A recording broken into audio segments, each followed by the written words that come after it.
আসসালামু আলাইকুম। কেমন আছেন সবাই? আশা করি সবাই ভালো আছেন। আলহামদুলিল্লাহ আমিও ভালো আছি আল্লাহ পাকের অশেষ কৃপায়।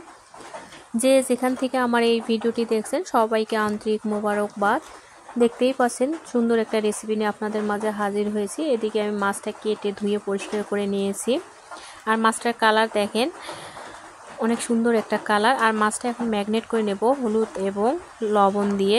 10 মিনিটের মতন রেখে দিয়েছি এটা। এদিকে আমি কড়াইয়ে তেল গরম করে নিয়েছি। তেলটা অবশ্যই ভালোভাবে গরম করে নিতে হবে, কারণ মাছের পিসগুলো তুলতে সমস্যা হবে তেলটা ভালোভাবে গরম না হলে। আর মাছটা অবশ্যই ভালোভাবে ভাজতে হবে কড়া করে, কারণ যেহেতু এটা পাঙ্গাস মাছ, যত ভালো করে রান্না করা হোক না কেন একটা গন্ধ থাকে।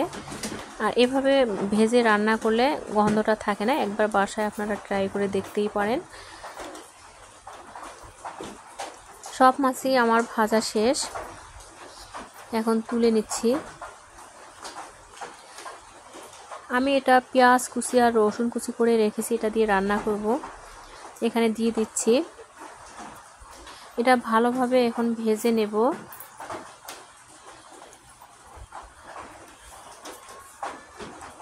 আমার এটা ভালোভাবে ভাজা হয়ে গেলে এখানে মরিচ বাটা, মশলা, আমি 5 ফোড়ন দিয়ে এটা রান্না করব। বড় এলাচ, ছোট এলাচও দিয়েছি, বড় এলাচ দেব না।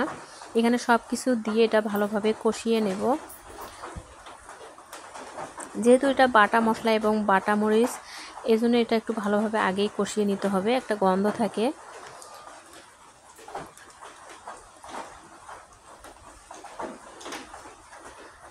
আমার কষানো শেষ, এখন আমি ভাজা মাছটা দিয়ে দেব।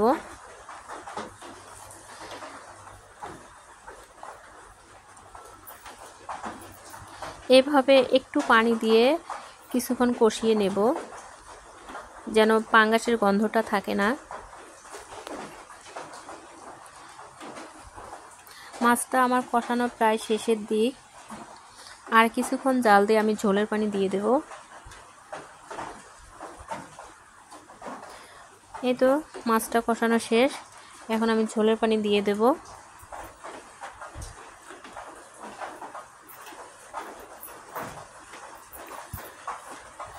একটু জাল দিয়ে আমি এখানে 12 মাসি ধনিয়া পাতা দিয়ে দেব। আর 12 মাসি ধনিয়া পাতাটা দিলে তরকারি স্বাদটা আরও দ্বিগুণ বেড়ে যায়।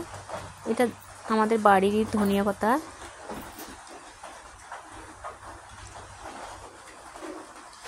তরকারিটা আমার প্রায় হওয়ার পথে, এখন আমি নামিয়ে নেব। সবাই ভালো থাকিয়েন।